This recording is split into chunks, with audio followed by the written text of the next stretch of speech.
Hello and welcome to the very first episode of the Cinema Savvy News. I am doing the opening for once because why not? It is me, George, and I'm joined by Christopher Garner and Tate Nyawa.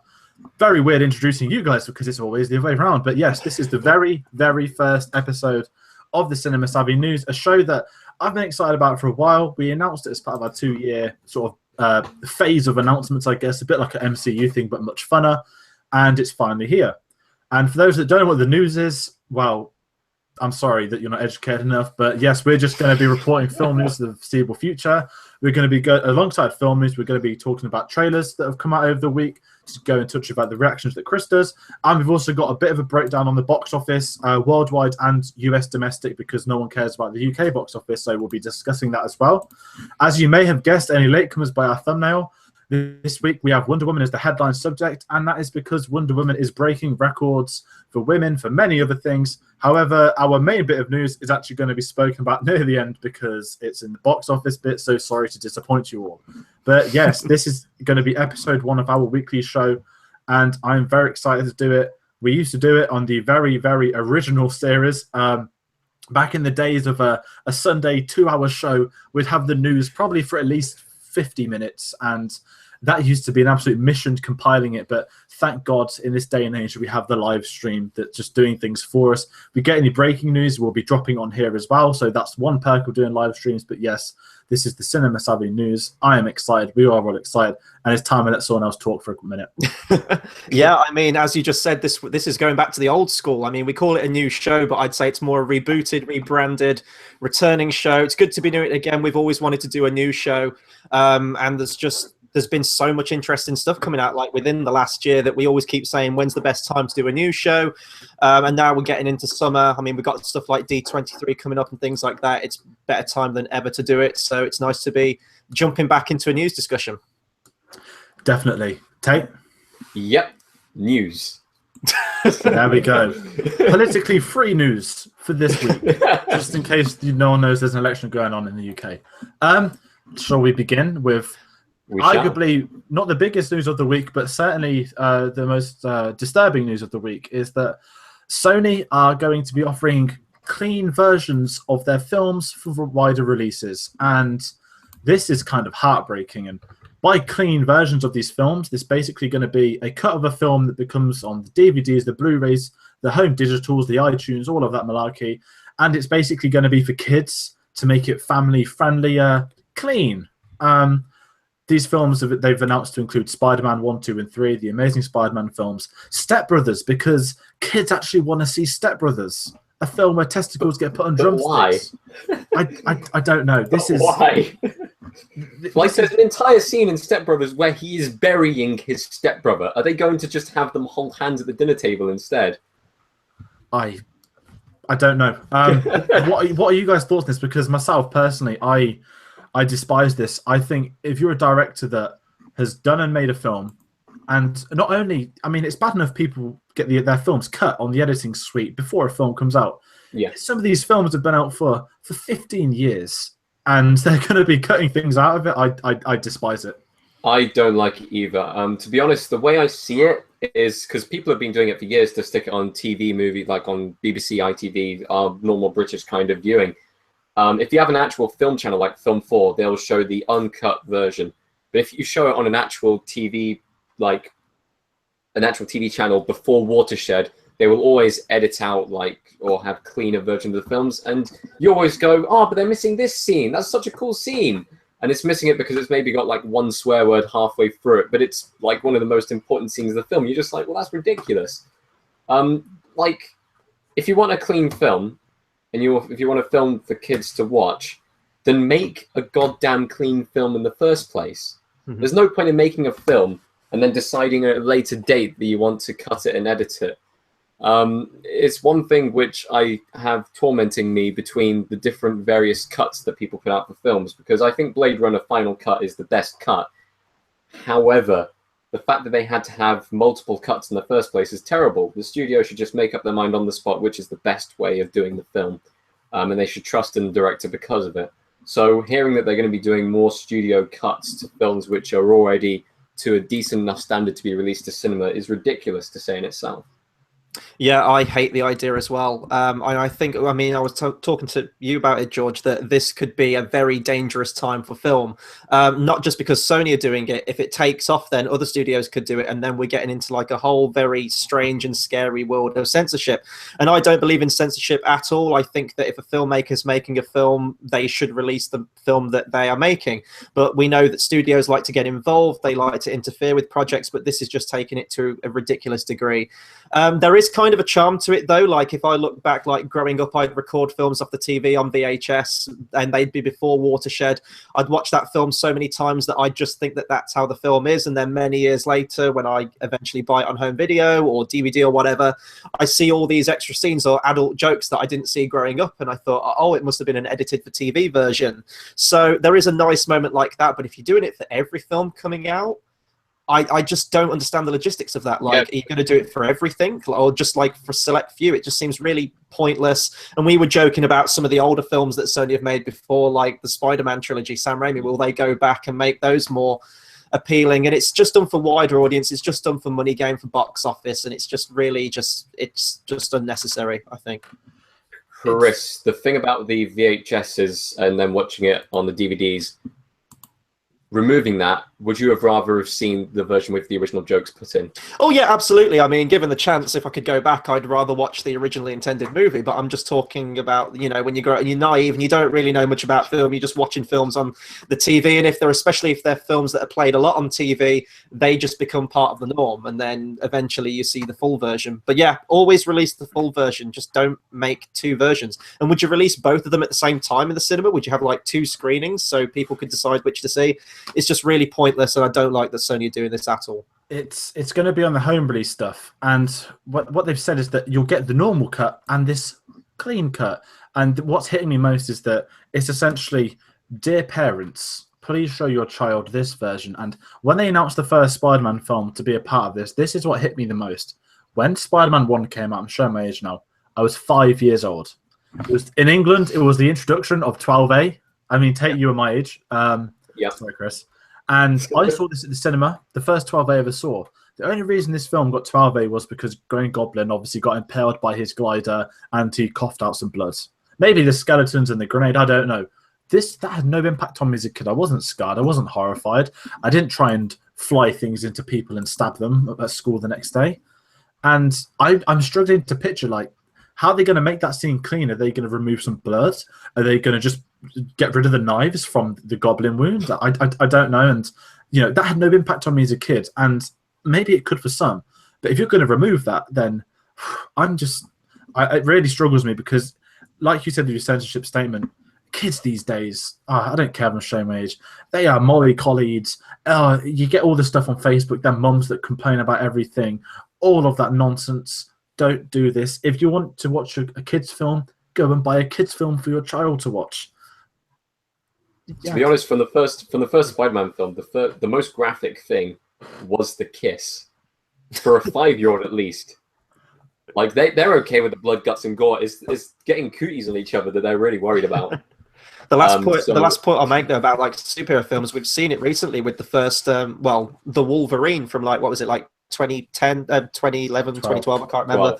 But they edited all the blood out, and then for home release, they put the blood back in. That's kind of going the opposite way, making a harder cut. And that's really what I've been used to. Like they'll release an extended version, or they'll add more cruder jokes in, or a little bit more violence, profanity, whatever it happens to be. I'm fine with that. But this just seems like a cleaner version the opposite way. Oh, 2013 apparently for Wolverine. So I'll keep going through the years until I eventually get it right. But yeah, I think it's a terrible idea, and I don't think Sony should do it at all. It seems really stupid. I'd say that's round one done. Chris, go for the next one. Okay, so our next bit of news is involving Fantastic Beasts 2, where there's been a casting call looking for a teenage Dumbledore and Grindelwald, a young teenager Newt, and Leta Lestrange, and also a new character has been confirmed called Sebastian, and the shooting of said film will start between August and November. This is according to Pottermore. George, you're probably the biggest Harry Potter fan, I would say, on the channel right now. So what do you make of all this news? I don't know what to make of it. Pottermore was obviously J.K. Rowling's baby.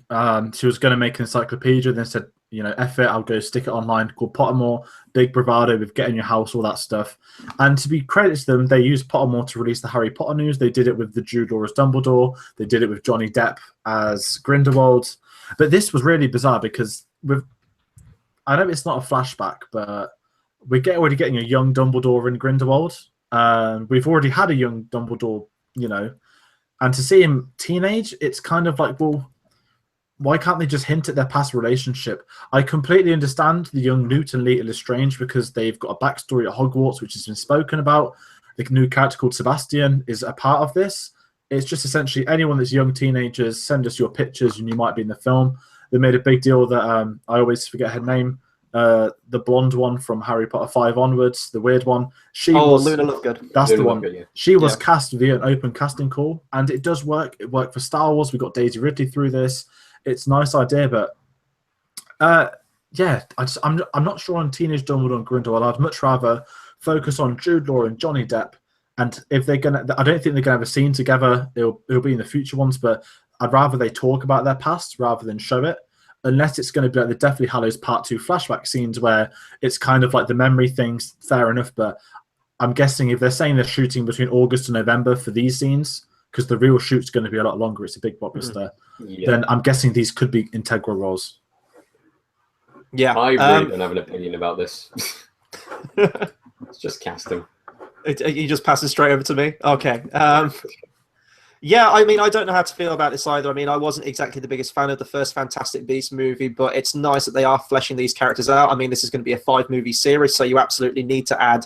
It sounds like they're going to add a whole lot of character, and that goes along with this casting.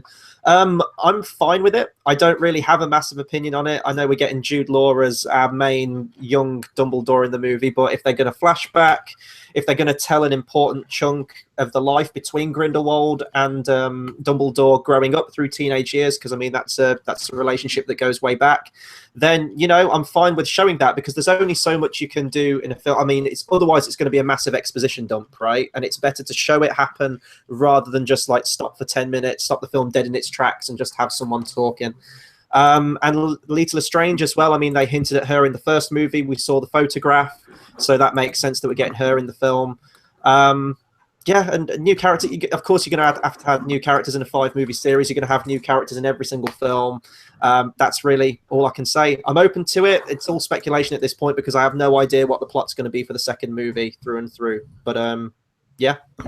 Yeah, I'm looking forward to it. But yeah, I think the big thing was the dropping the filming dates. Obviously, we know we're getting into next year, but yeah, that's everything on Fantastic Beasts 2. Next up, this is one that went completely under the radar for me and I think a lot of other people. The new Steven Spielberg film has changed its name and added cast members. This isn't Ready Player One, for those that think that's his next film. I also thought it was. I really wanted it to be Ready Player One. He changed I really did. Player One Ready. You wouldn't want to see an adventure kind of treasure hunt film about video games and gamers. Who doesn't want to see that? Well, we're seeing it in March, 3 months after his next film, which is insane. I mean, he's the only filmmaker that can make 2 films at the same time. I know Jurassic Park and Schindler's List, right? 93. Yeah, Jesus, that's a good set as well. He does it for fun, and I mean, at his age, like, no, that's why he's still doing it, and like, fair play. I think he was on pre-production for Ready Player One when he finished the BFG. So technically, has he done 3 films ish at the same time? I don't know, but he just doesn't stop working. He's a machine. But the actual news is the film was originally called The Post. It's now called The Papers. I think it's a real-life story from a big newspaper drama that happened in the 70s or 80s. Sorry, I've forgotten it already. But Tom Hanks has been cast in the lead role as an editor called Ben Bradley. Mel Streep's the publisher, Kay Graham, Oscar Bate. And filming started officially now, and they've just added a load of names into the cast. Some you'll know, some you won't. It was Zach Woods, Sarah Paulson, Michael Stuhlbarg, Bradley Whitford, Alison Brie, Carrie Coon, David Cross, Matthew Reese, Jesse Plemons, Tracy Letts, Bob Odenkirk, and Bruce Greenwood. Big ensemble cast. A couple of names that everyone will know from very different genres. You've got like Saul Goodman. You've got people from Community. I believe David Cross. It's not the one from Arrested Development. That's me getting the wrong names. But it's a pretty big cast, and they've also confirmed that this is going to get released in December in the US and then a wide release in January UK and US, which is Oscar season bait. Yeah, I mean, with the likes of Tom Hanks and Meryl Streep, I mean, can you go wrong for Oscar season? I mean, I don't know much about the history itself, but I'm guessing it's going to involve Tom Hanks saving the day, which is like one of the sayings we always have with Tom Hanks when it comes to movies, and Meryl Streep. I mean, fair enough. They're two seasoned actors. They're great. Most of the time, I do think that Meryl Streep tends to get very much overhyped when it comes to Oscar season, but it's smart casting. It's Spielberg. I don't have a problem with it. The only film I haven't liked of his was Kingdom of the Crystal Skull, but that was for completely different reasons. It'll be a solid movie, and we've seen that he can absolutely make two incredible, phenomenal movies back to back with, as I said, with Jurassic Park and Schindler's List. So yeah, bring on another Spielberg movie. I can already, the next one. Yeah, I was going to say, just on the Spielberg thing, I can already see the film trailer with the Oscar Tom Hanks is nominated, not award-winning, isn't he? Oh no, he won it for Philadelphia and Forrest Gump. Ah, yeah, okay. So Oscar-winning Tom Hanks, Oscar-winning Meryl Streep, Oscar-winning Steven Spielberg. Possible soundtrack by John Williams.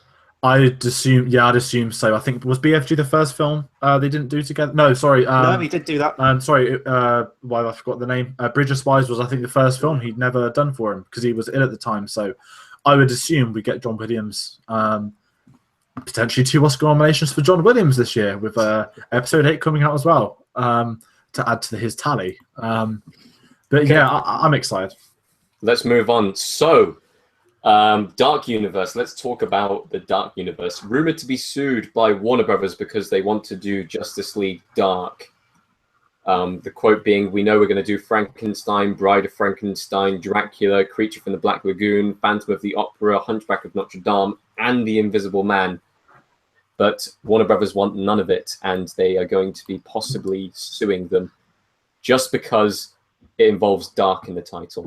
Well, I think they've lost this case as of a few days ago, because I haven't seen The Mummy yet. I'm going to go and see The Mummy on Saturday, but from the reviews I've seen, they go all out and put it right at the beginning of the film or the end of the film, Dark Universe. So I think that they pretty much won out on that one if they've just gone ahead with it. They still may be sued for it. Yeah, it's just Warner Bros. Being greedy. I think with the Kurtzman quotes, it's more or less that's more their slate for the Dark Universe film. But I think Warner Bros. Are just suing them for the name, although they only actually share one word together. Can't they just rename the film Dark Justice? It's that The Dawn of Dark Justice. Is that what we're going to call it? You know what? If there wasn't Dawn of Justice, the Dawn of Dark Justice would be a decent title. But the problem with Dark Justice, I mean, we're going to get to it later on because we've got a load of DC news. They lost their director again. So Wonder Woman, they've nailed it, but nothing but one, and everything else has been abysmal. In terms of plans for the future, people are dropping out of Flash left, right, and center. It's an absolute catastrophe at the minute, and I'm praying that Wonder Woman rallies them together. But we've got more news on that later. But yeah, the Dark Universe stuff. Just as a whole, I'm very excited for the cinematic universe. The Mummy doesn't look that good. I am going to watch it. It's not doing well on Rotten Tomatoes, but as someone, our generation, we haven't been shown the universal monsters in modern day.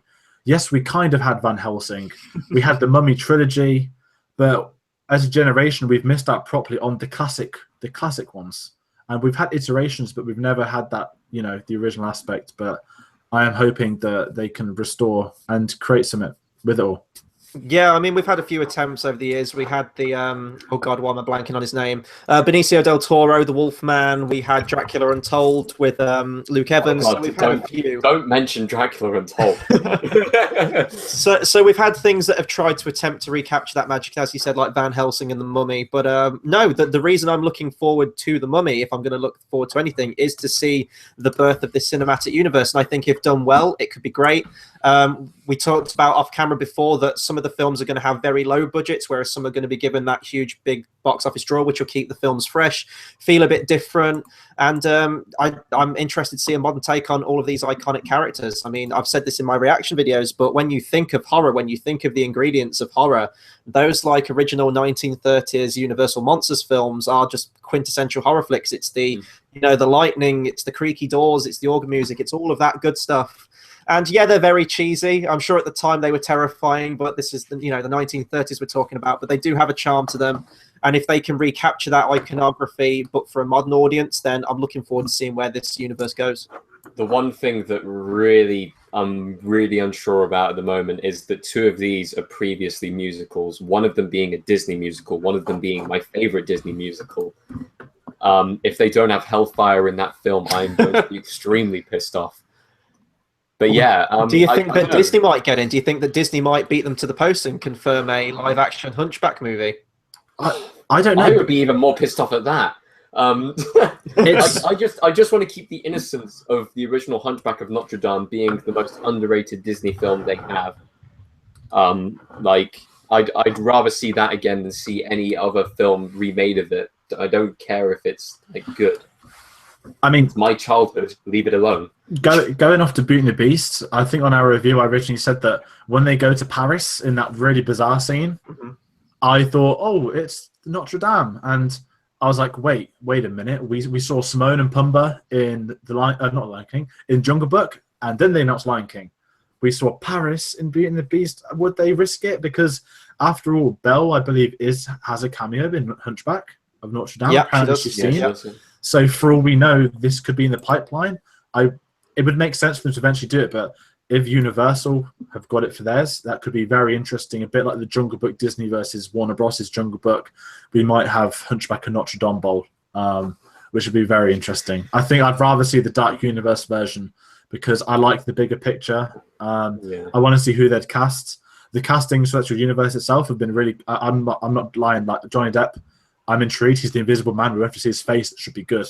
And Javier Bardem's Frankenstein's monster. That's just perfect casting. I just picture him just silently killing people like he does in every film.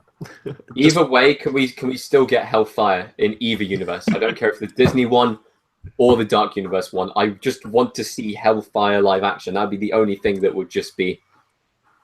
Just imagine just the flames coming up as there's singing, and then all the kind of rows of evil.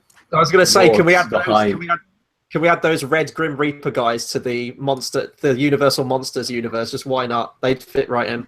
Yeah, and I mean, like with Phantom of the Opera and Hunchback, it's going to be interesting. I know when the films were originally made, they were like horror films or, you know, like dark films. They were completely devoid of all the music because that came much later.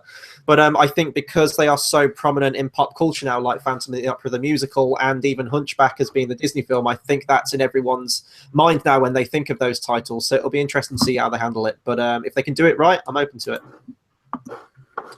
And that's everything. We've got Dark Universe out. I guess to close this little segment, we will have a Mummy review this weekend. I will be talking about Tom Cruise, The Man Runs. If anyone's listening, go on Rotten Tomatoes Twitter. They did a montage of Tom Cruise running for a minute in like 20 different films. It was actually great. Tom Cruise is a cool guy. That's a very risky opinion these days of saying that, but he's awesome and he's like 2 foot smaller than me.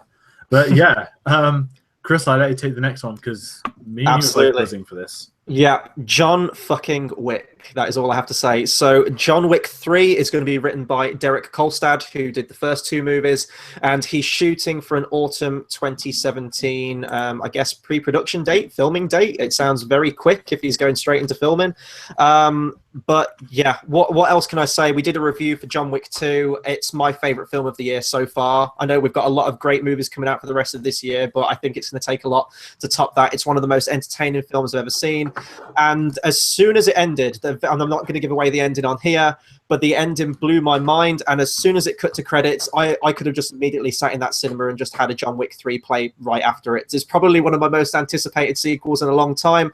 And if you've got the involvement of the guy from the first 2 films, it seems like they've got a plan with this story. And it's definitely a story I'm interested to see where it goes. So I could just give me John Wick 3 now. If it came out next week, I'd be over the moon. But I can wait. I am patient. I can wait. It's this. I mean, I'm not. I'm not going to talk about it because Tate hasn't seen it. I'm going to be crucified by saying I have not seen John Wick You were in 2. Austria. I was in Austria. That's my excuse. Is it correct that you saw like Space Jam, but not John Wick in Austria, though? Yes, I was able to see Space Jam again on its 20th anniversary, and yet I wasn't able to see John Wick as it had just been released in cinema. It's John Wick is.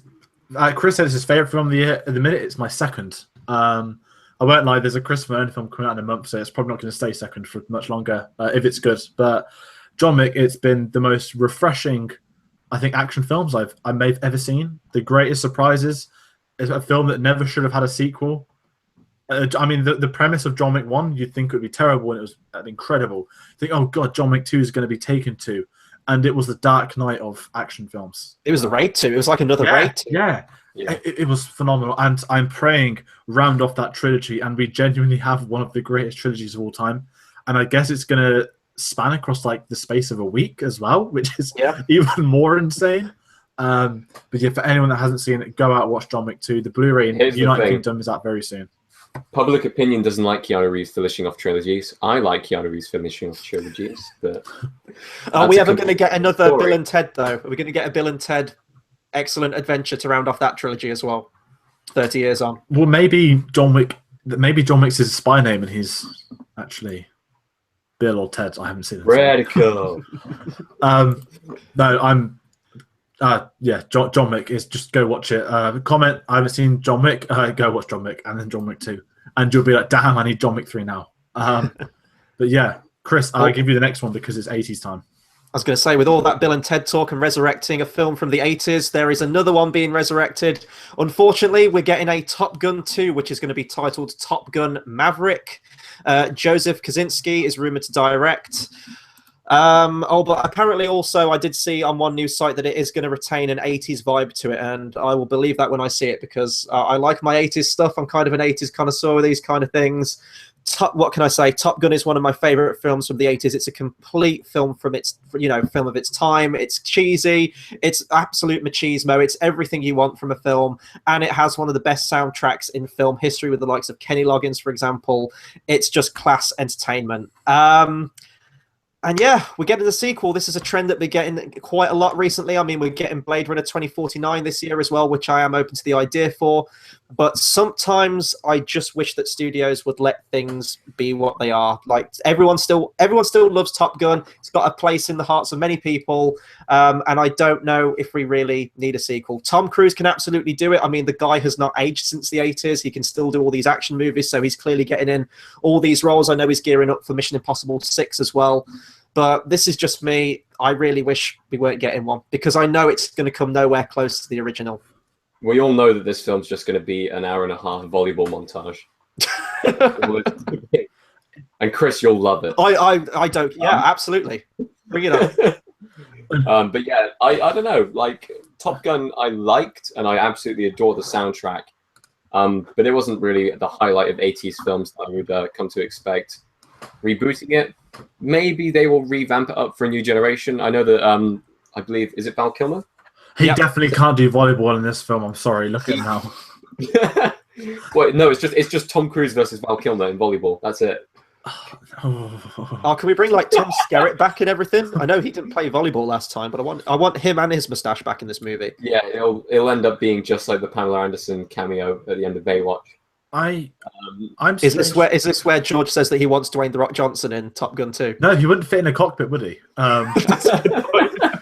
I'm strangely excited for this.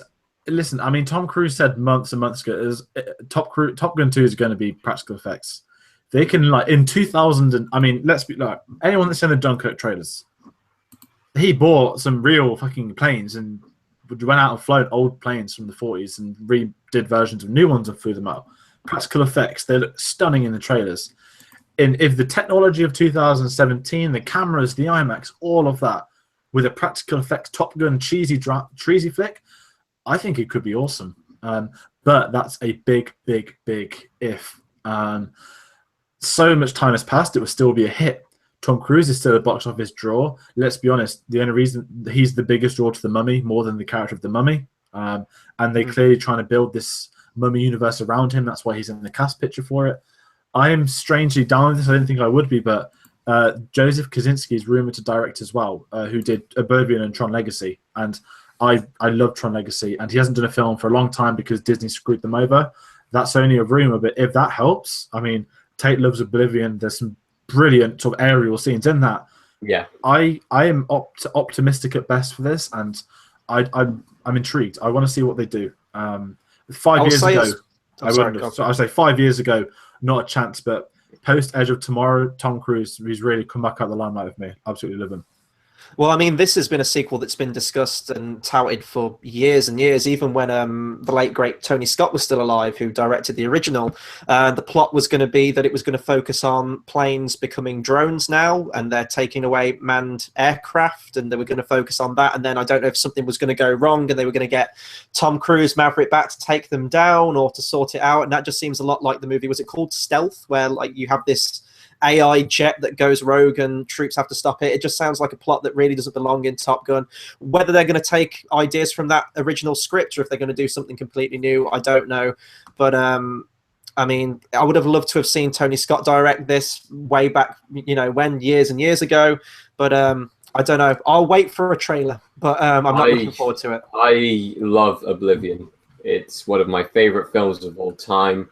Even, I know that Chris, you weren't as fond of it, but like the aerial shots, the music, just all of it combining, it creates a scene. Say what you will about the plot, but I wouldn't say post Edge of Tomorrow Tom Cruise. I'd say post Oblivion Tom Cruise, because he was actually quite good in that film. So yeah, that kind of side of it gets me excited, but at the same time, it's just another film that just doesn't need rebooting. Yeah. And next up, we have some. Well, it's amazing news for us. Sorry, America. The Last Jedi. I mean, this is expected. The Last Jedi. We're getting one day early, like we did for Rogue One, like we did for Force Awakens. Do we know what the date is yet? I believe it is Thursday, the 14th of December. I could be wrong. I think it is that 14th. You guys heard it here first. I'm going to be going back to Austria on the 15th. Oh, so at least you get to watch it this time. I'm planning around it this time. I've decided that I don't want to miss out on Star Wars anymore because Rogue One was brilliant. I would have loved to have seen it in cinema. Instead, I'm going to wait until Star Wars is over, and then I'm going to go back to Austria. That's the correct choice. That is the correct choice. Again, anticipated information, but it's that nice confirmation that that petty thing. Okay, do you want me to do the next few things, the DC things? Go for it. We've got one bit on Colin Trevorrow in episode 9. Yeah. Colin Trevorrow, who's obviously directing episode 9, did Tate's favorite film, Jurassic World. He was talking about Carrie Fisher recently in press, kind of reassuring some things that it was a tragic loss of life. We loved her, the community, XYZ. And then he again reiterated the fact that she won't be in episode 9 via CGI. It will be whatever they do with her, it's not going to be CGI, which is the main thing. And I've got faith in Disney to go out and do the right thing. And at the minute, we don't know what the right thing is, but they're the ones with the plan, and I trust Disney for that. Yeah, well, I mean, with episode 8 as well, I think they've got a record now and said that they're not removing any of the scenes that were filmed. They're going to keep them all there. But she was going to have a big part in episode 9, so that's clearly going to have some knock-on effect.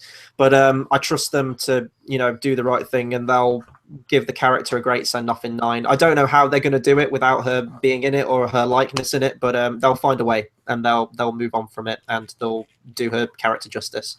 He directed Jurassic World. Yeah. That has me slightly less hyped for the new Star Wars film now. Hashtag boycott episode 9. Is that film was goddamn awful. Hot garbage. That was in my top 5 worst, wasn't it? I can't remember where it ended up in my top 5 worst. But that film was awful. Okay. Speaking of awful films, Oscar winning. Yeah, I'll take it. Suicide Squad 2 is gonna start shooting in 2018. The director, I believe, is returning. I'm okay with that, I guess. I know that you guys probably won't be, but they'll choose to they will learn from their mistakes, hopefully, as they have done with the previous films leading up to Wonder Woman. Fingers crossed. Also, to go along with that, Warner Brothers are going to be rejuggling the DC slate. Batgirl and Justice League Dark are now priorities, aiming to start production next year. Other changes dependent on Justice League outcome. Because I know they've got so many films in the pipeline right now. They've got Cyborg, Flash, Gotham City Sirens, Suicide Squad 2, Wonder Woman 2 might be happening. We'll be talking a little bit about that in a bit. But yeah, there are so many films they've got coming forward. Funnily enough, that Justice League Dark being moved up kind of coincides with the whole Dark Universe lawsuit, doesn't it? Yeah. The less said about Suicide Squad 2, the better. I think I say that on behalf of a lot of people. A lot of people liked it. Casual cinema goers liked it. Perverted dads that buy their daughter tops that say "Daddy's little monster," and I have witnessed that at conventions, and I felt ill. That's when you call child protection services. Yeah, I've witnessed that happen firsthand when I was working retail at Christmas. Yeah, the Suicide Squad merch was flying out the store. Believe me. You know what? For as much as I love Wonder Woman, I'm gonna piss off the DC fanboys. This is a franchise that still has no plan or no course, really. They'll have you believe that there is, but to me, there is no real through line with the order that they're bringing these films out. They are kind of learning as they go along, and now they've had a hit with Wonder Woman. It's going to be interesting to see if they do take elements from that, or the structure of that, or how it was just made and put that into their other movies. And with the backlash that's come out after Suicide Squad's now been released in terms of the editing and everything like that, will they give the director free reign? Will they keep it the same tone? I think they've kind of got to stick to the same, that Guardians of the Galaxy kind of tone now, based on that first movie, because they can't change it up again, surely. So, yeah, I don't know. It's a strange future for the DC films, but if they can make it work, hey, if Suicide Squad 2 is great, I'll be the first to say it's great. But we're going based on what the original was, and the original was not a good movie. It wasn't a good movie. It wasn't completely bad. I wouldn't give it George's rating. There was some areas which you could recover. For example, Pyro. He was a good character. Oh, wait, they killed him off. Shit. Okay, moving on. So, we'll move on to cinema being sued that's doing Wonder Woman-only screenings for women by gay men who claim it's unfair. To be honest, it is really bad that they're having to do women-only screenings. It's like, come on, guys, are you serious? Really? That's so ridiculous. That's like doing a man-only screening of Transformers. It's just wrong. It's the pettiest internet drama I think I've seen in a long time. It's somewhere in Texas, which surprised me even more that somewhere in Texas was doing women's screenings only. And reading the report, that obviously they had a lot of abuse online. A lot of guys were buying tickets to piss them off. Big drama kicked off with that. But this reading the court case, I think, is by the gay guy that's saying it's unfair. He does a statement. He's made a good point saying that we've been discriminated against for so long, and now they're discriminating further against genders by banning men from watching this. And I don't want to get into the politics of men versus women and stuff like that, but if there was a male-only screening of Star Wars, there would be drama. If there was a male-only screening of Transformers, there'd be drama. If there was like an old person screening of Red, Retired Extremely Dangerous, there'd be dramas about ageism. There was no need. I think it was just a PR and it's backfired. It's come out. A lot of people in the actual town have complained about the cinema as well. They're boycotting their other screenings. But the court case is very interesting. I bet they regret that now. But yeah, that drama it's like a gift that keeps giving for internet news. Yeah, it's just completely childish. I mean, with Wonder Woman coming out and seeing people's reviews and seeing people how they're reacting to the Wonder Woman character, it's not just women that have taken to this character. It's, it's men as well and kids growing up. They've got a new role model now. It doesn't matter if they happen to be a woman or not. And I think that having just women-only screenings is, again, like the whole making clean versions of films with Sony, it's a very dangerous thing if we do go down that route. I don't agree with it at all. And all the points that George just made, if you did the Star Wars men-only screening, there'd be uproar. Just don't do it. Let people just go and see a movie if they want to see a movie. Don't just, segregate it based on someone's sex. I feel like it's a safety net because, like, for an all-female cast, Ghostbusters, there was a lot of backlash from people who, on one hand, some people were making some feminist remarks. On the other hand, some people were just kind of criticizing the film, and people would take either of them really seriously. And I feel like it is almost a safety net. If we have a women-only screening, then they can have a safe space to watch the film. But to be honest, cinemas should be a safe space anyway. It's completely ridiculous news. I'm glad that there was backfire over that. Let's continue talking about Wonder Woman. And in fact, let's go to Wonder Woman 2, which is to be set in America. Is that going to be Pearl Harbor, or is that modern day America? I believe it's going to be set. Yeah. So we're going to get a modern day villain. I don't know. We went through all of the Wonder Woman villains in our spoiler review to try and figure out who the next villain might be. I believe in the end we kind of ended up on it being Cersei, not Game of Thrones Cersei. That would be phenomenal. Oh yes, it would. I just want Dr. Poison back. Is it not the greatest name there's ever been? Dr. Poison. And the best thing about Dr. Poison is the internet rumors that she created Bane's serum.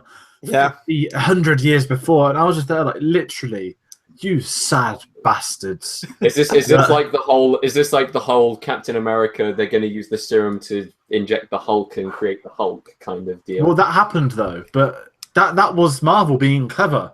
This is DC fans being absolute idiots trying to piece pieces together. Warner Brothers are not that sophisticated. Patty Jenkins, took a film, made it stand alone, trying to do as little connection as she did, and it has worked, and fair play to her. Do not think everything is united. I literally saw someone say something like, I'm not going to go into it because I just get irritated by the moronic DC fan base, which is such a shame because DC is my favorite comics branch. They've had my favorite comic book films, not being part of the DCEU though. And they're just, I support Arsenal in football terms. We've got the most moronic fans in the country and we all hate each other. And that's just exactly like it is with DC fans. It just annoys me. Yeah, for me, with this news with Wonder Woman, it's going to be interesting to see when it is going to be set in terms of the timeline. Like, is it going to be a prequel again to that final shot? Again, I don't want to go into too many spoilers, but the final shot of Wonder Woman, is it going to sort of show her rise and becoming a prominent figure? Or is she even going to be a prominent figure? Is she going to be a hero that works in the shadows? Because it seems like when we get to Man of Steel, the Superman is the first kind of superhero that people have seen in that light and don't really know much about Wonder Woman. So I don't really know when it's going to be set. It might be set after Justice League. I think that would probably be the best bet because then they're completely up to date and they can introduce storylines that can tie into Justice League 2 or the future of Wonder Woman, whatever it happens to be. And Patty Jenkins, I know it hasn't been said that she's returning yet. She hasn't signed on to anything, but I think it's pretty much a done deal right now. People have just took to this film with a massive positive review.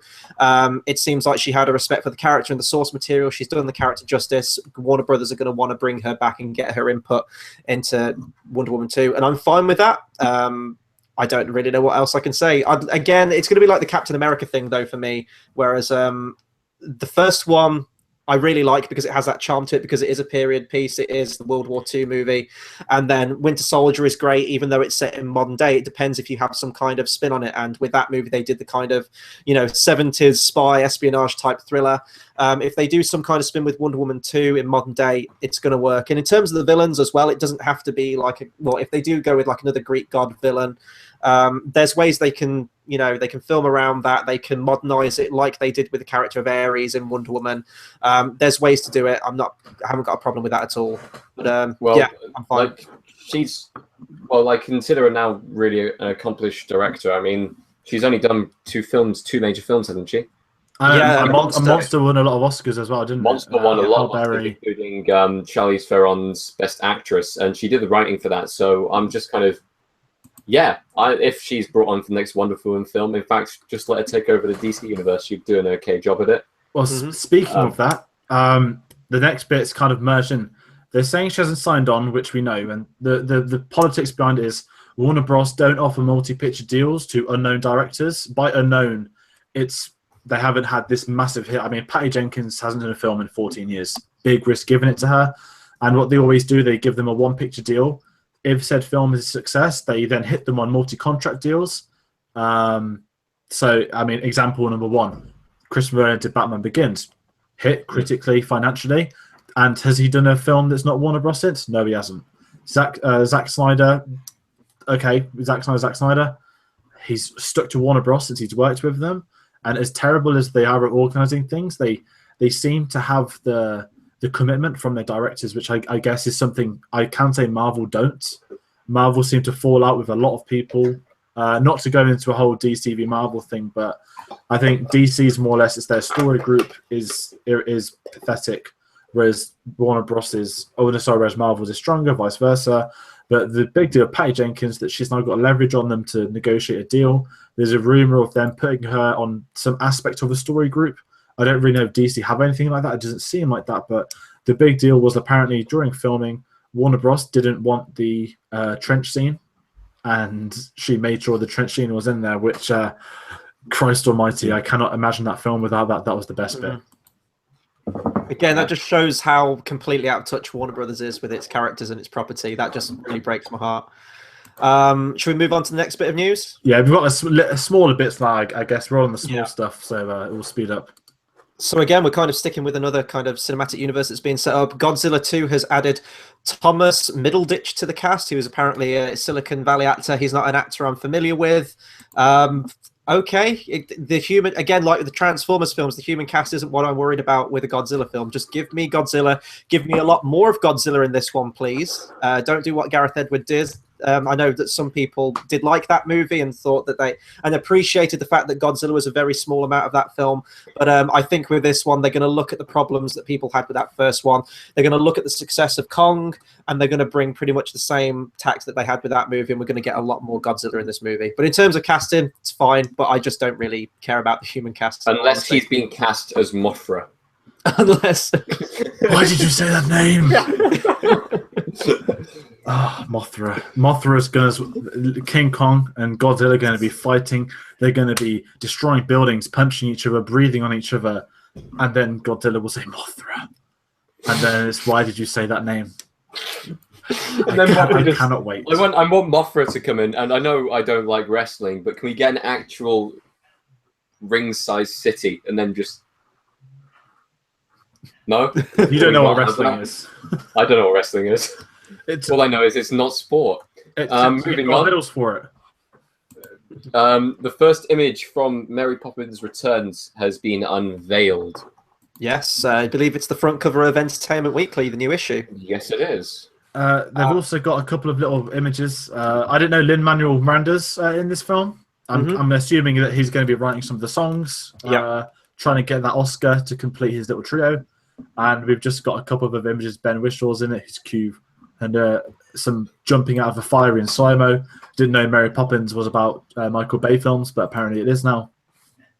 I'm not really bothered by this film at all, in all honesty. I never liked Mary Poppins when I was younger, and I certainly don't care for a sequel like almost 100 years later. Mary Poppins is a good film. I don't care for a sequel even slightly. Dunkirk got a new poster, and so did Atomic Blonde. Can I talk about Mary Poppins? No. Yes. I'm kind of like with George on this one. I did watch Mary Poppins growing up. I understand why it's a classic. I understand why people can like it. It really wasn't for me. And you're right, it does feel like 100 years. I know the original came out, was it like 64? Something like that. I know it came out in the 60s. I don't think we need a sequel. I really don't. I think that, do people still watch Mary Poppins? Comment if people still watch Mary Poppins. I'm completely out of touch with the Mary Poppins fan base. People still watch Mary Poppins, and Chris, Jesus Christ, your film knowledge eludes you. It was 64. You're correct. 64, nice. I like Emily Blunt. I think she's a fantastic actress. I don't see her as the Mary Poppins character. It'll be fine. It'll be like another one of these sequels that are made so many years after the fact. It won't have the charm of the first one. It won't have as memorable songs as the first one. It'll be fine. It will be, like, I don't know when it's coming out. It'll be like that December time Disney movie, like late November, whatever it happens to be. And people will go and see it. I'm completely not fussed by it at all. They won't. I'm surprised that Disney... Go on, sorry. One thing I'm really surprised about is that Disney haven't done the reverse live action and taken a live action film they've done and making it animated. Yeah, well, actually, that's another point. Mary Poppins animated would work. Yeah, but the original had that blend of live action and 2D hand drawn animation. Now I know that Disney's... I'm thinking full animated. Oh yeah, no, they absolutely could do. They could do. But if we're looking at what the film aesthetic was like of the original, will they even do that now? Because I mean, Disney's kind of got rid, sadly, of 2D animation for the most part in its films. So would it be CGI animation? Wait a sec. When was the last one? Princess and the Frog?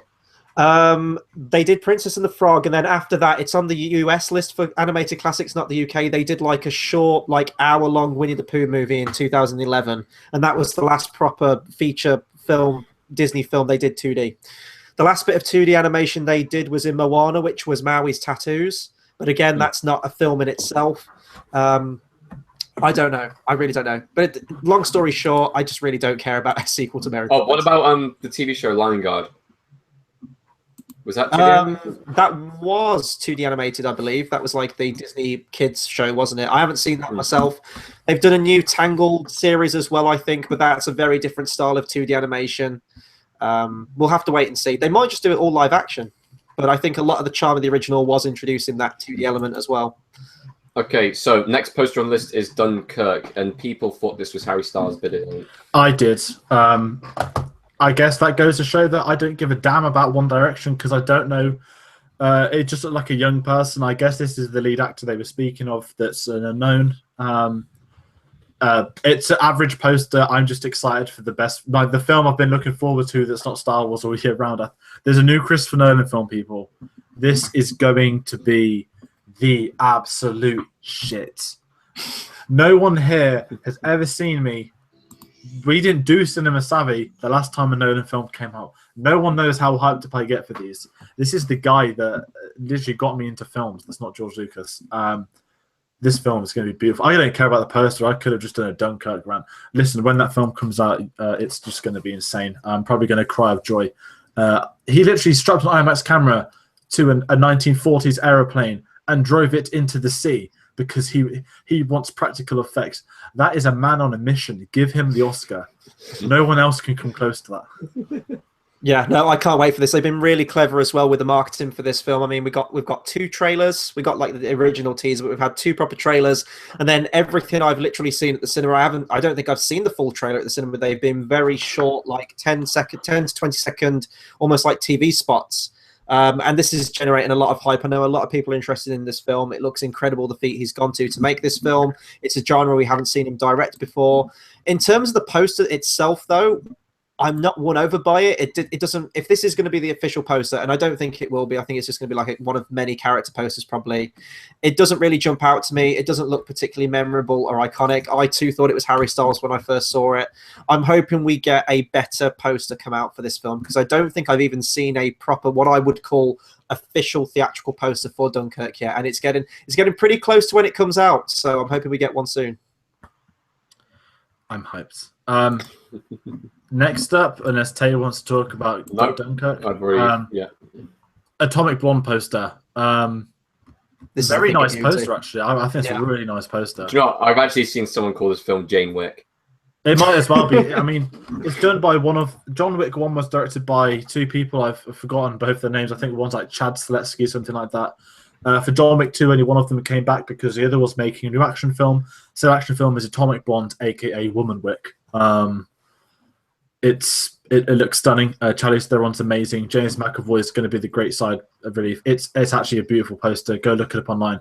You can literally put I don't know if this is a good thing or a bad thing. You could put like Sin City and you think is a Sin City poster. Very noir-y, very cool. Yeah, I love this poster. This poster is absolutely gorgeous. That's not just because Charlize Theron's the main one on the poster. We've seen her kick ass before in Mad Max Fury Road. She didn't really get much hands-on to do with the new Fast 8 film, but she was great in that movie too. And I've seen the trailers to this thing. I haven't done reactions to them or anything like that. I've watched them in my own time. It looks incredible. It does look like a John Wick clone, but I'm fine with that because John Wick's great. This looks great too. It looks like they're putting their own spin on it too. And I mean, if this film's a hit, which I'm sure it will be, it looks like it's going to get an audience. Charlize Theron might be up there, in the roster of greatest female, action heroines, which is great. Well, we've already got her from Mad Max Fury Road, and in that film, it may as well be called Mad Max Furiosa. Yeah. She was also one-on-one with the Great One in Fast 8, and she will be back for Fast 9. I can't wait. Absolutely can't wait. But no, the poster. I really don't care. You should.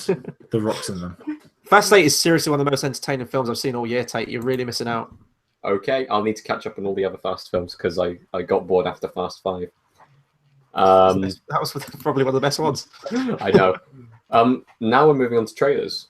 Yes, trailer talk. So our second segment of 3, I guess. Or 4. I will say this one is going to be shorter. I won't lie, for debut, this is going longer than we all thought. I think it's just about an hour now. We were going to cap it off at an hour, weren't we? But I think we underestimated how much news. I think this is one where trailers we're going to fly through. For those that don't know, trailer talk, it's in the title. We talk about film trailers. Some of these Chris will have reactions to. But this is just a chance for everyone else to give a little bit of quick talk about trailers. So I guess we'll start with the biggest one of the week, I guess, which there is a reaction to already on the channel. So go check it out. Murder on the Orient Express. We got the first trailer for it. Yeah. I did have a reaction, as you said, with very bad audio. I was having mic problems, so it sounds like I recorded the audio with a potato. But basically, condensing my thoughts on that, I really like the story of Murder on the Orient Express. I've seen probably about 3 versions of it before. There was the David Suchet TV film, there was a Peter Ustinov film, and there was an Albert Finney film, which also had Anthony Perkins in, who plays Norman Bates from Psycho. That's the one that I have the biggest memory of, and I'm not going to give away the ending here, but I love the cast they've got for this thing. It's a huge ensemble cast, just like the original was. I love Kenneth Branagh as a director, as an actor, and he looks like everything I wanted him to be as the character of Hercule Poirot and more. He looks incredibly entertaining. The only thing I didn't like in the trailer was the end song. It was like completely out of tone with like the period it's set in, and that kind of caught me off guard. But I'm looking forward to it, and it'll be nice to see a film like this, that classic kind of Cluedo murder mystery style thing again. I'm looking forward to it. Murder Express. I'm looking forward to this. Big cast. Haven't seen the original, so I'm very intrigued. I'm trying to keep away from the original. So when we hit our review, we've got Chris that knows the original, me that doesn't know it. So I think it's going to be an awesome dynamic. So trying to keep spoiler free on that. Stars Daisy Ridley, guys. It's Star Wars, and this is what gave us the hilarious Josh Gad videos behind the scenes. So I guess if the film is bad, at least we have that. And Gilderoy Lockhart in his second film of the year. He's in Dunkirk as well. But yeah, nice teaser trailer. That's all I say. Music's shit. Film looks okay. That's me done. Next. Coco. Yeah, the new Coco trailer. So I haven't watched this trailer yet. I will be gearing up for a reaction video tomorrow, probably. There's a lot I need to get backdated. I've had work this week. Schedule's been completely all over the place. But if I'm guessing it's going to be exactly like the other trailers. I'm probably the one who's actually standing in this film's corner the most on the channel. You two have been pretty negative on at least that short film that came out with the dog. I think it looks fine. I think it looks fun. The animation looks absolutely gorgeous. I like the setting. I like the culture it looks like it's bringing to it, and I think this could be a return to form for Pixar as of late, because they've been on quite a bit of a prequel binge, and I love when Pixar do original content, and this looks like it's absolutely going to be that. I'm looking forward to it. I haven't seen the new trailer, so I'll wait till I do a reaction tomorrow, but if I'm going by what I thought of the other ones, I'm looking forward to it. I think it says a lot. I'm looking forward to Cars 3 more than this.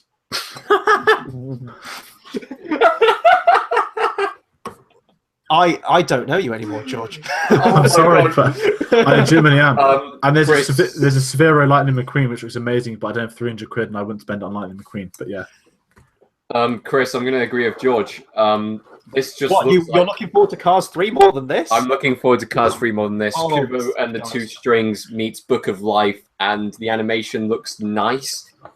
But other than that, there is no interest in this film even slightly. It's going to be like The Good Dinosaur. Oh, I hope not. I really hope not. We're going to watch it for the animation and nothing else, dude. It's going to be another Pixar flop. We don't get many, but we're going to get this and Good Dinosaur within a short span. They've changed it for UK from November to January, so we'll be pretty late with that as usual. But yeah, I love Pixar, but you know what? I wasn't the biggest fan of Incredibles, but give me Incredibles 2 over this as well. There's a lot of good things coming on their slate. I think they're just getting the crap ones out of the way first, and fair play doing so. Well, then they've only got sequels. Exactly. It says a lot. If you're looking forward to sequels more than their original content, that goes to show what's happening at Pixar at the minute. You guys are just the worst. I'm standing by Coco on this one. I'm looking forward to it regardless. But at least one person's got to look forward to it on the channel, right? I guess that falls to me. But anyway, like me, Transformers. Yeah. The next trailer we had was American Made, which is an upcoming Tom Cruise movie. I literally saw the trailer for the first time before we hit record. There's a lot of trailers that I don't get to see and don't do reactions for, so this is going to be one of them. It looks fun. It kind of looks like a Wolf of Wall Street vibe to me, at least. You know, it's this pilot. He looks like he's kind of bored with his day job, and then he kind of gets press ganged into this whole weapons deal and drugs and money laundering and all that good stuff. And it's a role I'm going to love to see Tom Cruise in. I mean, going back to like his old days with like Risky Business and stuff like that, where he essentially turns his home into a whorehouse for a weekend. Bring it on. I mean, I love Tom Cruise as an actor, so any more films with him, bring it on. This film will work if it's an 18, and only if it's an 18. Mm-hmm. If it's anything less than an 18, then I can see myself getting slightly angry with it. Because it's dealing with a heavy topic of like money laundering, drug laundering, working with the FBI. I think the key quote from the trailer was working with the FBI, the police, and Pablo Escobar at the same time, or underneath all of their payrolls. Mm. You need that film to be an 18. You really do. Yeah. And I know it's based off, it's kind of, did they say kind of based off a true story or something like that? Yeah, they say it's inspired by a true story, yeah. I mean, you even have that shot in there as well where he's reading the book of Al Capone as well, which is a great shot in the trailer. Yeah. Hopefully, it's going to be like Wolf of Wall Street, because I seriously enjoy Wolf of Wall Street. Shorter version of Wolf of Wall Street would be nice. I'm looking forward to it. Like I said, I like Tom Cruise. It looks like Night and Day meets Wolf of Wall Street meets American Hustle, and a bit funner, and it's got Tom Cruise in an aeroplane, so what's not to like about that? Maybe it's Top Gun 1.5. Next trailer is Starship Troopers, an upcoming, I forgot the subtitle of the film. It's an animated sequel. The Traitor of Mars. Traitor of the goddamn series. I am so angry about this. You have no idea. Go for it, Tate. I want to go ahead and say I'm probably the biggest Starship Troopers fan on this channel. Well, I haven't seen the movies. I'm going to hold my hands up to that. I haven't seen the movies. I know they're guilty pleasure ones. Okay, here we go. Starship. They're not guilty pleasures. The first one's a brilliant film. The first film is phenomenal. It blends, it completely ruins the source material, but it is a perfect action comedy. Possibly one of the greatest of all times within that genre. Then we end up with Starship Troopers 2, which went for a more serious approach, and everyone hated it because it was way too serious. There was no humor in there. It was horrible. Then we go back to Starship Troopers 3, Marauder, and that brought back the humor. And it wasn't as good as the first one, but it had the humor in it, so it kind of made the worst action feel better and made you feel good about it. Then we have a hiatus. I believe there was a few Starship Troopers comics. There may have been a game. Can't be recalling on that. And now we have this piece of shit that just looks... It looks like a game, this trailer. It genuinely looks like a game trailer. It looks like Mass Effect Andromeda trailer set to a Starship Troopers theme. And this film would work better as a game. I have absolutely no care for this, even slightly. And as a big fan of Starship Troopers, this boils my blood.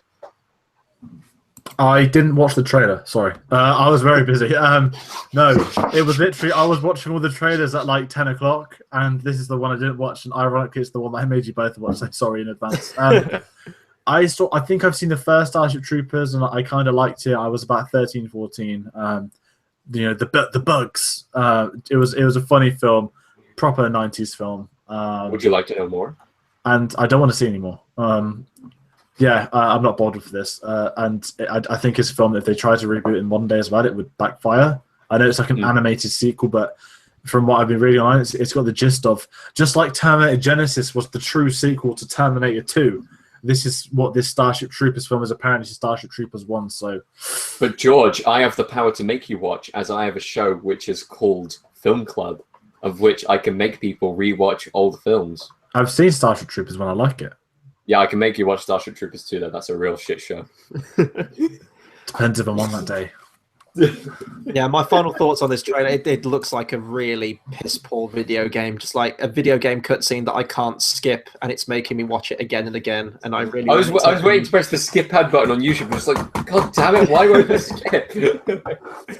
But our next trailer is very interesting. So there's been a trailer that was released for Neil Blomkamp's newly founded studio, which has released a trailer called Oats. Was it Oats Volume 1 or something Oats like Volume that? 1.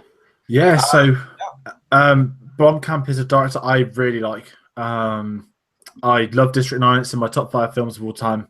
Elysium, I really love as well. I know a lot of people are hit and miss with that. And Chappie, I don't think it's the worst film in the world. It's got its faults, but I did enjoy Chappie when I saw it. And I've seen it twice, and I didn't hate it the second time, which goes to show that it's just one of them that I like and people don't. He's a guy that has been robbed of Alien 5 because of the greed of Ridley Scott. And he set up his own production company studio. And to experimental short films, he's kind of described it as, and they released a trailer for Volume 1 of said short films, and it looks really cool, original, and unique. Kind of like some of his other films, I guess. Yeah, I mean, the biggest thing I took away from this, I mean, if he's going to be bringing interesting original stories, that's always a good thing. It's nice that he's taking a break from films. He's kind of doing maybe he's had these as passion project ideas for a while. And I mean, the creature design is second to none. I know you're not going to have that quality of CGI maybe you would get with a feature film budget, but even still, the effect work in this looks great. And I mean, I saw the creature for the first time, and I said to you, Tate, I don't know how much of this is practical and what's been enhanced with CGI. It's kind of like this Godzilla-looking lizard, and it's got like the frill from the Dilophosaurus from Jurassic Park. But it's going to be a series of many different stories all combined into one, like an episodic kind of creep show kind of thing, or even the Dark Tapes, what we reviewed. Yeah. I'm looking forward to it. It looks really imaginative. It looks really creative. It looks like it's bringing in horror elements, sci-fi elements, both qualities of which would have been in Alien 5, which I still really wish we'd get. We're not getting that, so more original content from Neil Blomkamp is always a good thing. I think the first thing I said to you guys was, this kind of looks like the Dark Tapes. That was the kind of indie horror film that we were sent a screener of, and it was really fun to do that review. I want to keep on saying that. I really enjoyed that. But yeah, it's kind of a Black Mirror-y, Dark Tapes-y series of short films, and I am on board anything in that kind of style. Yeah, just looks quite fun. That's what I'm going to say. Okay. Next George, up, you want to take this one? Yeah. We have a behind-the-scenes video of Thor: The Infinity War. That rhymes. I didn't actually intend to do that. Thank you. So if anyone has seen any videos promoting Civil War, Doctor Strange, anything across the last year, there's been some really funny Civil War things with Thor, with some Australian guy, what he's currently up to. And with this, we've kind of got another teasy one where he's obviously on the set of Infinity War, and all the Avenger action figures there, and they're having a fight, and it's like a minute. It's just a funny comedy sketch that they probably just caught on camera once, and Thor's just throwing them, flicking them over. But it hit me that it's a realization that we're getting Star-Lord in a film of Iron Man, because the figures there on the table together, it was kind of cool, and it's just a funny 1-minute video behind the scenes. Nice little way of getting me excited for Civil War for some reason. I'm guessing trying to get you excited for Spider-Man, but that hasn't worked at all.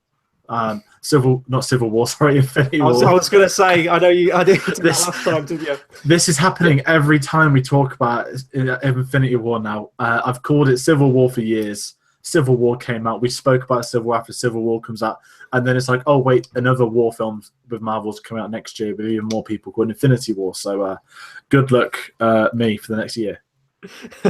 Yeah, no, this video for me, it was a lot of fun. It was only like a minute long. I did see it, I think, on like my Facebook newsfeed and everything like that. Didn't watch it because I didn't know what it was going to entail.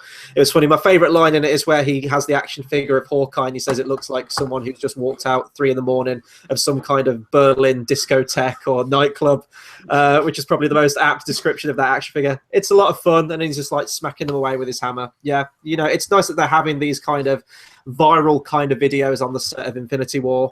I'm sure we're going to get a lot more of them as well, because as you said, Chris Hemsworth is the ringleader of all these kind of videos, and he's got a great comedic presence to him with these videos, so bring out more of them. Yeah, one thing that me and George said on our film club of What We Do in the Shadows is we think Thor Ragnarok's going to be a funny film.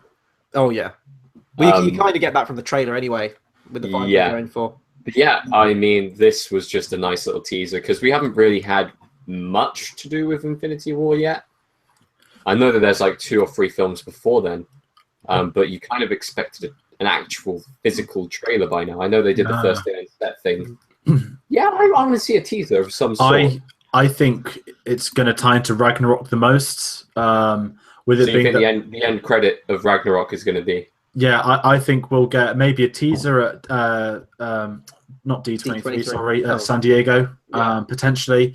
By teaser, I mean that the teaser of teasers, like a minute long max, and like the glove or something. And I think we'll get our first proper trailer around the time Thor comes out. Obviously, Disney markets Disney, billion% chance of the trailer being attached to Last Jedi at cinemas, but Thor if we're lucky. Yeah, and George, I'm going to defer to you again for our final trailer discussion of our news segment today. I've said my piece on this film a whole bunch of times, and I've got to do it again tomorrow for the official final trailer of Transformers: The Last Night. Bayhem returns 2 weeks today. Oh, is it 2 weeks? Oh, fucking Christ. Oh, is that when the world ends? I'll start buying the booze. The world ends tonight. Actually, I'm not going to guess politics. No, Transformers 5, the final trailer. Sorry, they've released 2 final trailers this week. It's if you like Transformers films like me, then you will like these trailers. There's a 3-headed dragon transformer breathing fire on people. There are Nazis getting shot by Transformers. If you don't like that, then you're a Holocaust denier. That's what Donald Trump would say. I put my hand out. It just looks like everything you want from Michael Bay film. I cannot wait to rock up to the IMAX, sunglasses on, ready to reflect those explosions from the screen. It's going to be glorious. Here's the thing: if I go see this film, you will. You've got a Cineworld card. You have no excuse. Okay, fine. I am going to see this film. It is going to end up being in my worst films of the year, possibly even lower than the Emoji Movie, Despicable 3, and King Arthur, because it takes. It won't be worse than King Arthur. You haven't seen actually liking this. There'll be scenes that you actually like in this. Actually, yeah, no, there's a couple of things from the trailer which I quite like. I haven't kept in touch with the Transformers films after I saw the racist shit show that was Transformers 2. But Chris, your favorite one.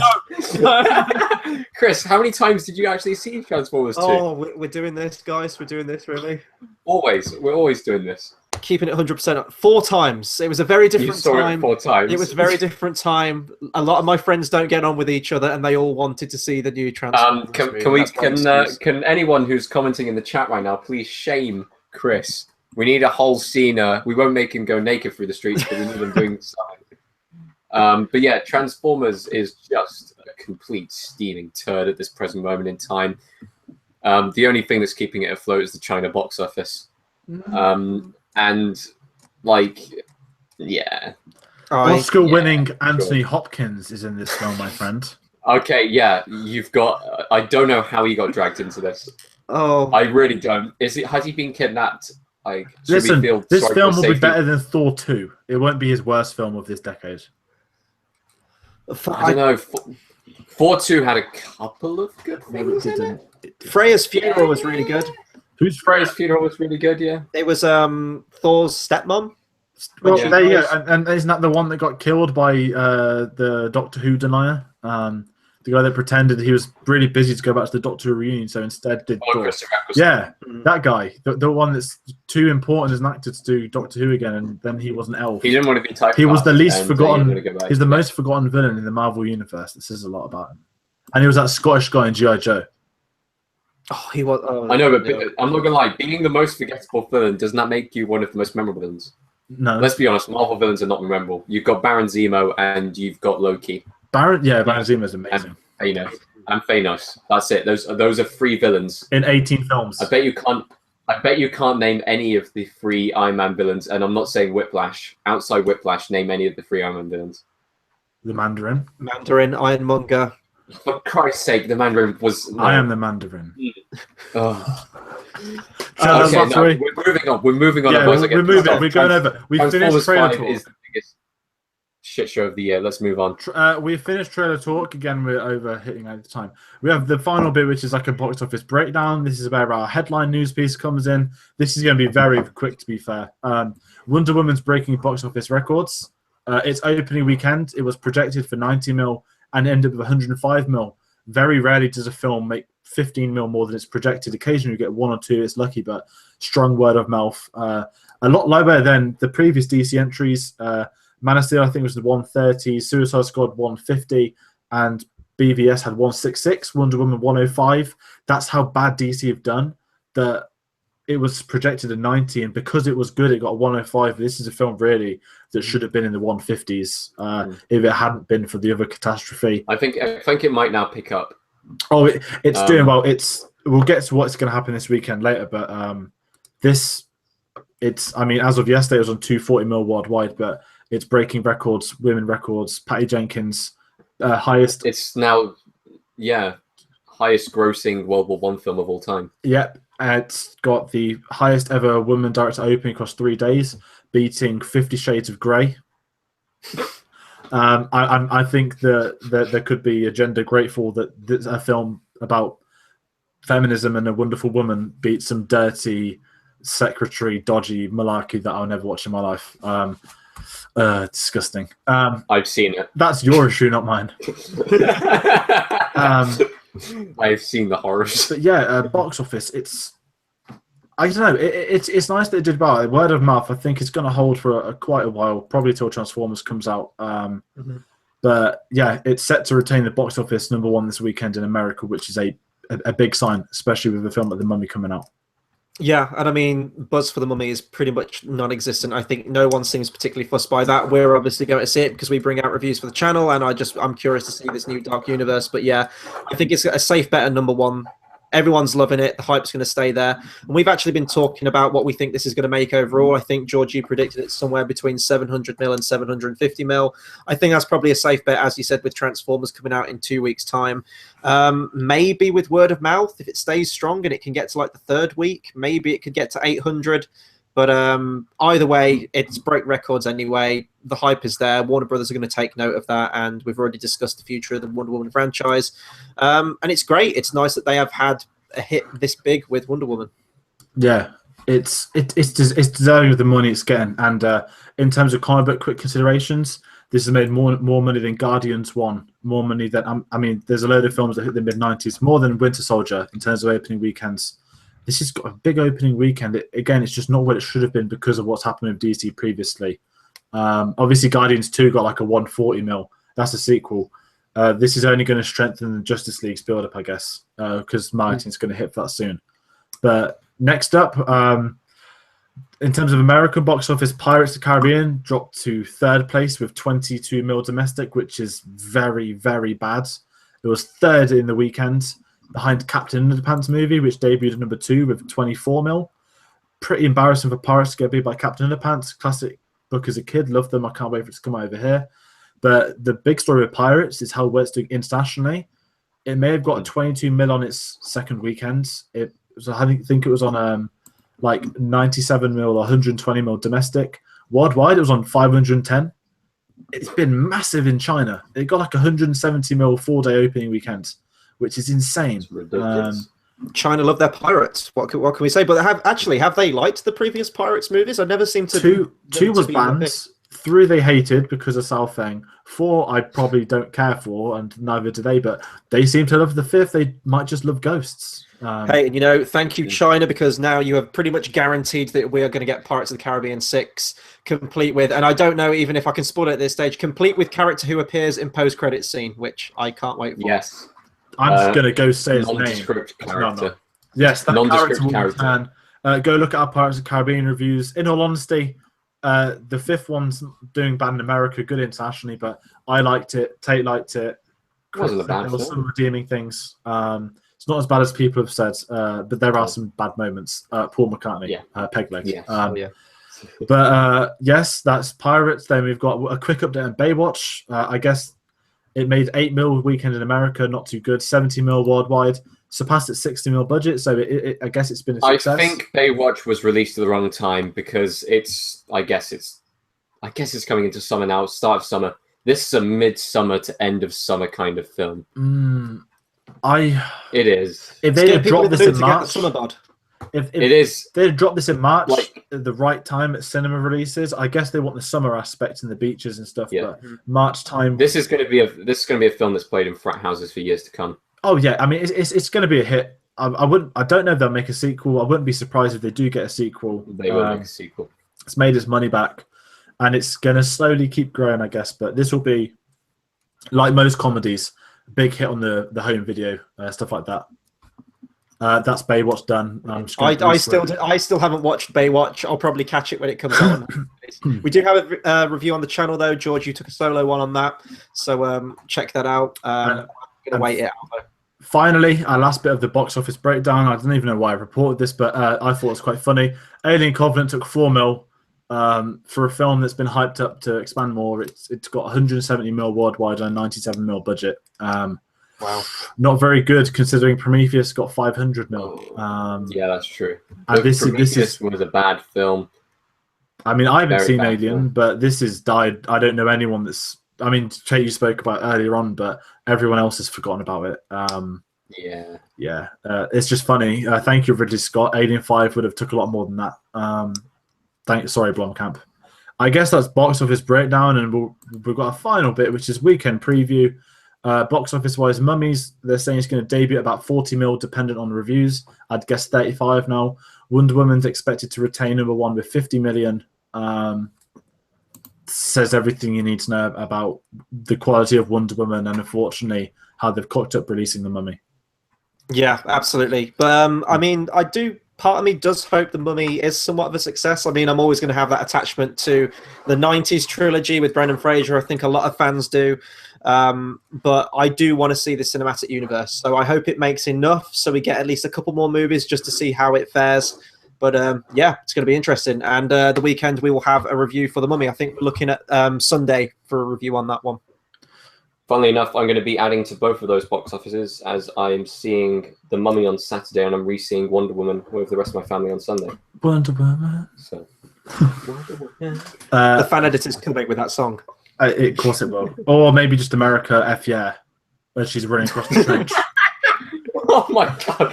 Just like America, fuck yeah! She's like If only as long as we get the bottom of the trench being lined with croissants shaped in the mud. It's too much. That's I guess.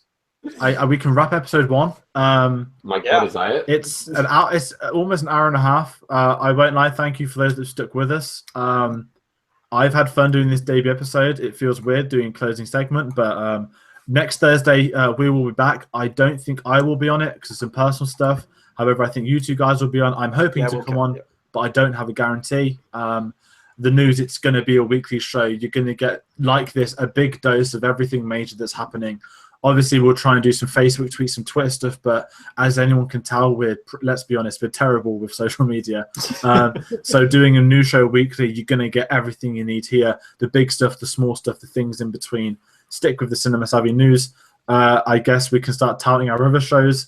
I think we've got a review of The Mummy coming out this weekend. On Tuesday, we have a Rockathon. I think on Sunday, we're meant to have a Best Picture film. Tate, we have a Thoughts on Film coming. We do have a Thoughts on Film tomorrow. Can you tell us what the thought is? Bebop. There we go. There's Mr. Bebop. Chris, hit us up with some reactions coming. Some update, yeah. Updates coming tomorrow with reactions, and also I'll be going live with Al in his first proper review on the channel. We're going to be discussing the 90s Brendan Fraser Mummy trilogy in a single review. It's going to be a lot of fun talking about those. Is this a film that Al has seen? He has seen these films many, many, many times, Okay, including Tomb of the Dragon Emperor, which I need to rewatch because I've only seen it the once when it came out. That probably tells you what I think of that movie. But yeah, no, reactions will be coming back. It's been difficult finding time to get them out this week, especially when the trailers have been released. But they will be coming more tomorrow and at the weekend as well. And we can announce Battle of the Brackets is returning on Sunday, the 18th of June. Ooh. In honor of Wonder Woman. We originally planned to do the worst comic book film. However, Wonder Woman turned out to be a fantastic comic book film. So in honor of Wonder Woman, we are doing the best comic book movie moment. Not best film because I won that and it's not been aired on YouTube. But the best moment, which is going to be absolutely incredible. It's going to be fun. That's in 10 days' time. It's next Sunday, the 18th.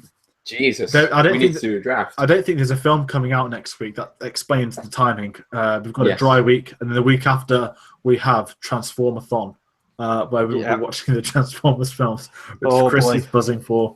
Yeah. But that has been the debut episode of the Cinema Savvy News.